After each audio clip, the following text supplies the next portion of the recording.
దగ్గరగా చేరుతా అనుక్షణంబు యేసునేనా మదిలో కోరుతా ఎల్లప్పుడూ యేసు వైపు కన్నులెత్తి పాడుతా ఎల్లప్పుడూ యేసు వైపు కన్నులెత్తి పాడుతా పరమ తండ్రి నీదు మాట బలము తోడా సాగుతా. దేవునికి మహిమ. నమస్కారం అండి. మనము తెలుగు వాడుక భాషలో బైబిల్ని చదువుకుంటున్నాం కదా. ఈరోజు లేవీకాండం 24వ అధ్యాయానికి వచ్చాం. అది చదువుతామండి. ఇది వాడుక భాషలో బైబిల్ చదువుతుంది కాబట్టి మనకి ఈజీగా అర్థమవుతామని మాట మాట్లాడుకుంటాము. రాసే భాష కాకుండా మాట్లాడే భాషలో అనువదించిన బైబిల్ కాబట్టి అర్థమవుతుంది. కాబట్టి చదువుతున్నాను. ఇది మెయిన్గా ఫోకస్ ఎవరు చేశానంటే నేను ఎవరైతే కళ్ళు కనిపించకుండా అంటే సైట్ ప్రాబ్లమ్స్ ఉన్నవారు, లేకపోతే బిజీగా ఉన్నవారు, బైబిల్లో ఉన్నట్టు ఒకసారి చదవాలి అనుకునేవారు, లేకపోతే తెలుగు మాట్లాడడం వచ్చు చదవడం రాదు అనేవారు, అలాంటి వారు ఈజీగా ఇది పట్టుకొని మనం ఫాలో అయిపోతే ఈజీగా బైబిల్ కంప్లీట్ చేయొచ్చు.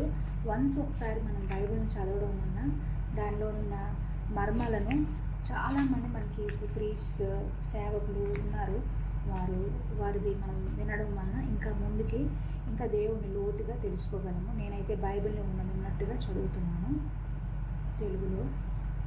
ఇది మనకి యూజ్ అవుతుందని అనుకుంటున్నా. వినుట వలన విశ్వాసం కలుగుతుంది అని దేవుడు చెప్పారు కదండి. సొలొమోన్ అంట, మొన్న విన్నాను ఒక వాక్యాన్ని, నాకు నచ్చింది, అది నేను షేర్ చేస్తున్నాను అనుకుంటున్నా.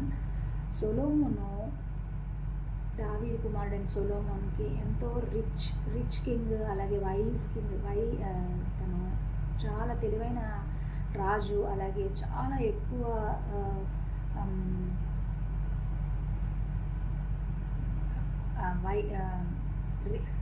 ధనవంతుడు.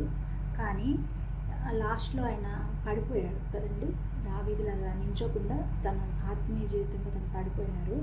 మనం అందరం అనుకుంటాము లైక్ లేడీస్ వలన పడిపోయాడు ఆయన అనుకుంటామంట, కానీ కాదంట. ఫస్ట్ లేడీస్ అతని జీవితంలోకి వచ్చి అతన్ని ఆత్మీయంగా తుంచివేయడానికి కారణం ఏంటంటే ఆయన బైబిల్ని వదిలేశాడు. అంటే ధర్మశాస్త్రాన్ని నిత్యము ధ్యానించలేదు. అందుకు ఆయనకి పాపం అనేది అలాగా ముందుకు వచ్చింది.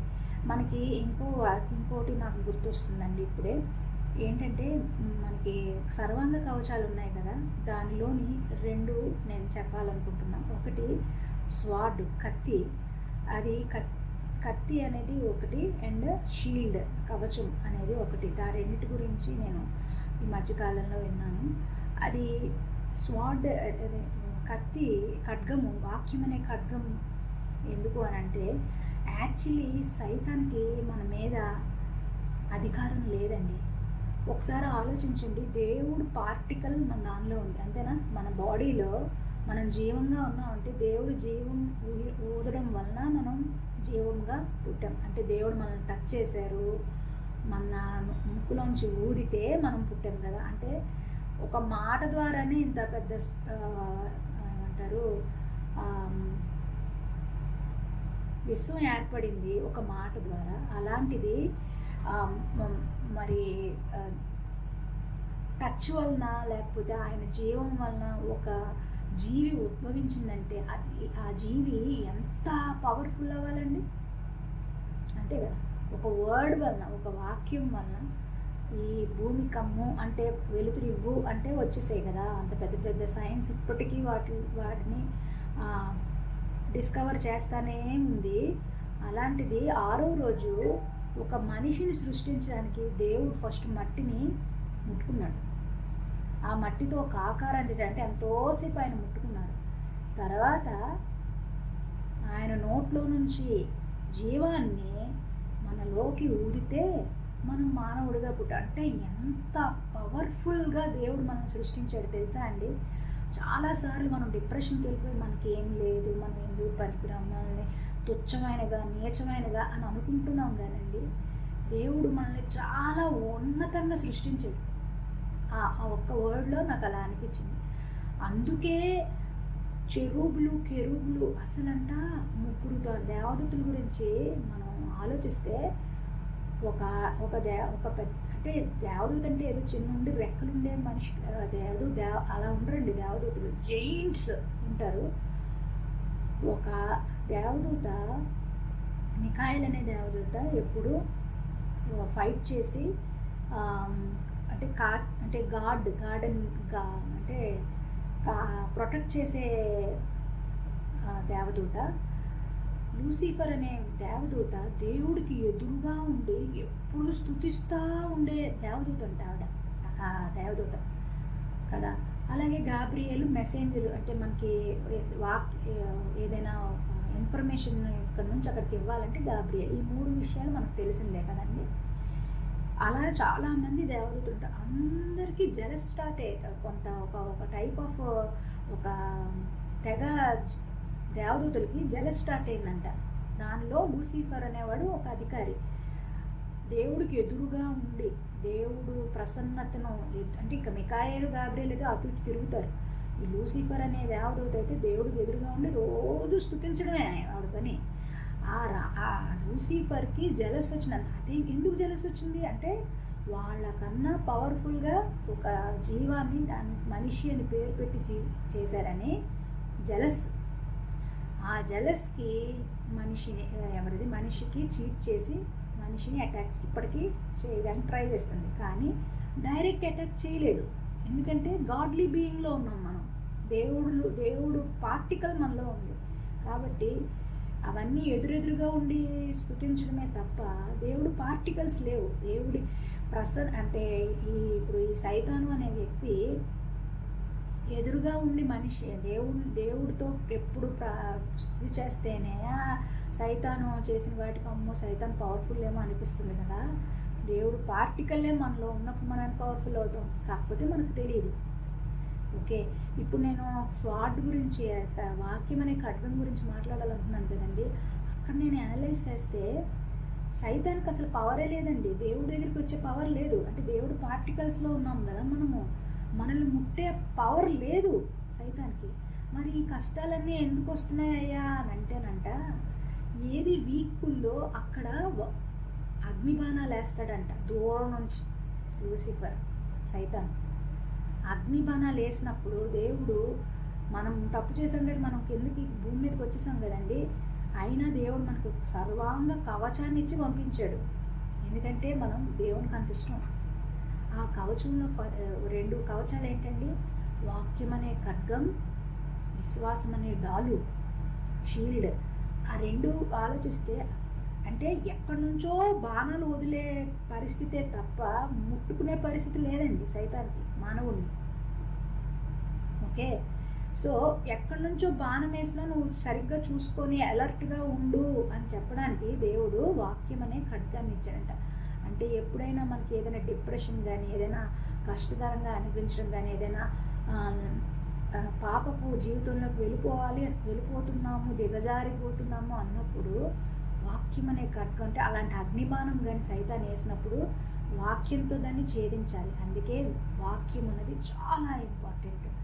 మరి ఈ డాలు సంగతి ఏంటంటే, విశ్వాసం అనే డాలు, అది దూరం నుంచి అగ్నిబాణం వేసినప్పుడు ఈ డాలుని ఇలా పట్టుకోవడం వలన మళ్ళీ అది, ఇప్పుడు ఐరన్ డోములు చూస్తున్నాం కదండి ఇజ్రాయెల్లో, ఎలా మళ్ళీ శత్రువు దగ్గరికి వెళ్ళిపోతున్నాయి రాకుండా, అలాగా ఐరన్ డోమ్ లాగా డోమ్ని ఇచ్చాడు అనమాట దేవుడు విశ్వాసాన్ని. ఆ విశ్వాసం అనే డోమ్ అంట పెద్దది చిన్నది అవుతుంటుందంట. ఎలా అవుతుంది తెలుసా? ఈ ఖడ్గం వలన. ఈ ఖడ్గాన్ని మనం ఎంత యూజ్ చేస్తే, ఖడ్గం అంటే ఏంటండి? వాక్యం చదవడం. ఈ వాక్యం అనేది చదవడం అన్నది ఎంత మనం యూజ్ చేస్తే ఈ డాలు అంత పెద్దది, అంత చిన్నది అయ్యి అంత స్ట్రాంగ్ అవుతుందంట. అంటే విశ్వాసం ఎలా వస్తుంది? స్వాడ్ అంటే వాక్యం అనే ఖడ్గం ద్వారా వస్తుంది. ఇవి మనం పెంచుకోవాలా, తట్టుకోవాలా అనేది మన చాయిస్ మీద ఆధారపడి. సైతాన్ అటాక్ చేస్తే పడిపోయే చిన్న జీవులుగా మనం దేవుడు సృష్టించలేదండి. కాకపోతే దేవుడు చాయిస్ ఇచ్చాడు మనకి. ఆ చాయిసే వాక్యం అనే ఖడ్గం. దీన్ని ఎప్పుడైతే మనం ధరించామో, విశ్వాసం అనే డాల్ అంత పెద్దదైంది, అప్పుడు ఐరన్ డోమ్లా వాడు ఎన్ని అగ్నిబాణాలు ఎలాగో టచ్ చేసే సీన్ లేదు వాడికి. కాబట్టి బయట నుంచి ఎక్కడి నుంచో మిసైల్స్ వదలడమే. ఇప్పుడు మనకి ఇజ్రాయెల్ మీదకి ఎలా అవుతున్నాయి అలా లోపలికి వచ్చే పరిస్థితి లేదు. వేసినప్పుడు మన మీద ఒక్కొక్కసారి తగులుతున్నాయని అంటే అర్థం ఏంటంటే విశ్వాసం లేదు, స్వార్థింగ్ అంటే వాక్యం అనే ఖడ్గం లేదు. ఈ రెండు రిలేషన్లో ఉన్నాయండి. కాబట్టి వాక్యాన్ని ఎలాగైనా మనం చదవడం నేర్చుకోవాలి. అప్పుడు మనకి టెంప్టేషన్స్, ఈ ట్రయల్స్, ఇవి ఇవేవి మనకి అగ్నిబాణాల్లో వాడు వేస్తున్నప్పుడు మన మీద తగలవు, మనకి ప్రాబ్లం రాదు. ఇది నాకు అర్థమైందండి మొన్న నేను చదువుతున్నప్పుడు. సరే, ఇప్పుడు నేను లేవీకాండం 24వ అధ్యాయాన్ని చదువుతున్నాను. 24వ అధ్యాయంలో ఎన్ని వచనాలు ఉన్నాయంటేనంట చూస్తున్నాను.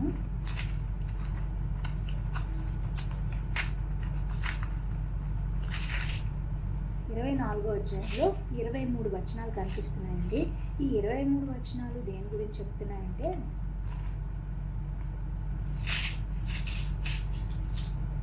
రొట్టెలు, ఆలివ్ నూనె నిత్యము దేవుని సన్నిధిలో ఉండాలి అనే దాని గురించి, అలాగే దైవ దూషణకు శిక్ష ఉంటుంది అనే దాని గురించి వివరించారంట 24వ అధ్యాయంలో. చదువుదామండి. యెహోవా మోషేతో ఇంకా అన్నాడు, ఇజ్రాయెల్ ప్రజలు దీపం కోసం దంచి తీసిన స్వచ్ఛమైన ఆలివ్ నూనె నీ దగ్గరకు తేవాలని ఆదేశించు. ఆ దీపం ఎప్పుడూ వెలుగుతూనే ఉండాలి. వారు ఆ నూనెను తేవాలి. సన్నిధి గుడారంలో శాసనం స్థలం ఎదుట ఉన్న అడ్డతెరకు వెలుపల ఆ దీపం ఉంటుంది. అది సాయంకాలం నుంచి ఉదయం వరకు యెహోవా సన్నిధానంలో ఎల్లప్పుడూ వెలుగుతూ ఉండేలా అహరోను చూసుకోవాలి. ఇది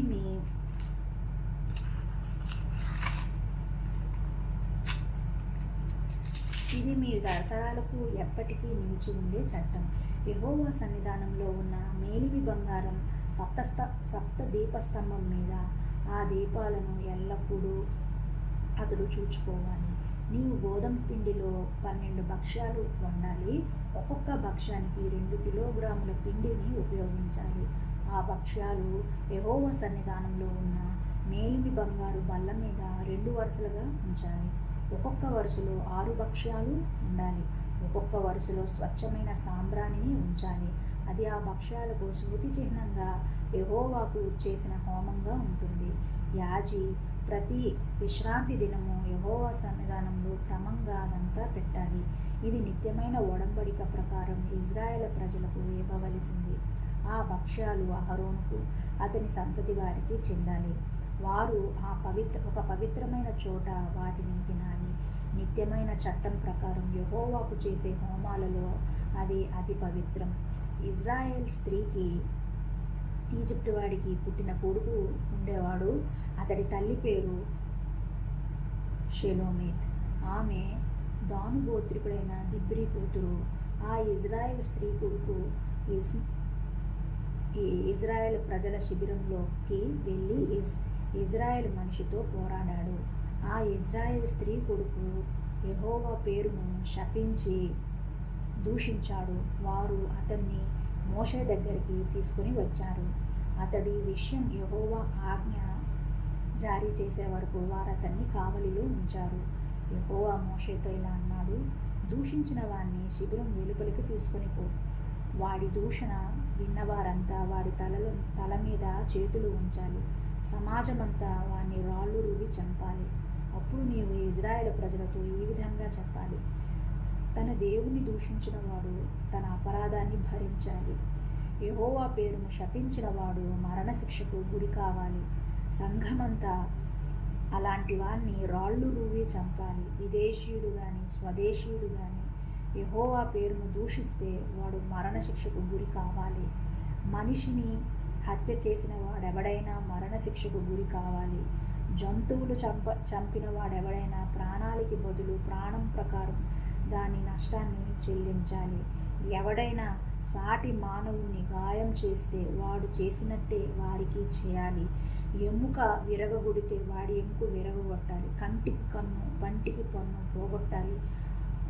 నాడు మరొక గాయాన్ని చేసినట్టే వాణ్ణి గాయం చేయాలి. జంతువును చంపినవాడు దాని నష్టం ఇచ్చుకోవాలి. మనిషిని హత్య చేసినప్పుడు మరణశిక్షకు గురి కావాలి. మీరు విదేశీయులకు స్వదేశీయులకు సమదృష్టితో తీర్పు తీర్చాలి. ఎందుకంటే నేను యెహోవాను మీ దేవుణ్ణి. మోషే ఇజ్రాయెల్ ప్రజలతో ఆ విధంగా చెప్పాడు కనుక వారు దూషించిన వాడిని శిబిరం వెలుపలకు తీసుకొని పోయి రాళ్ళు రువి చంపారు. యెహోవా మోషేకు ఆజ్ఞాపించినట్టే ఇజ్రాయెల్ ప్రజలు చేశారు. దేవునికే మహిమ. చూసారా అండి, దేవుడు ఎంత పవర్ఫుల్, ఎంత అంటే కొంచెం కూడా పాపాన్ని జీర్ణించుకోలేడు. కానీ ఇంకా మనం బతికే ఉన్నామంటే ఎవరు మనకు తెలుసండి. ఇవన్నీ భరించింది యేసయ్య. ఇంకా ప్రధాన యాజకత్వం చేస్తూనే ఉన్నారు. కాబట్టే మనం కృపకాలంలో ఉన్నాం. మనం అది గమనించాలి. సరే, 25వ అధ్యాయాన్ని మనం నెక్స్ట్ ఎపిసోడ్లో చూద్దాం. దేవునికి మహిమ.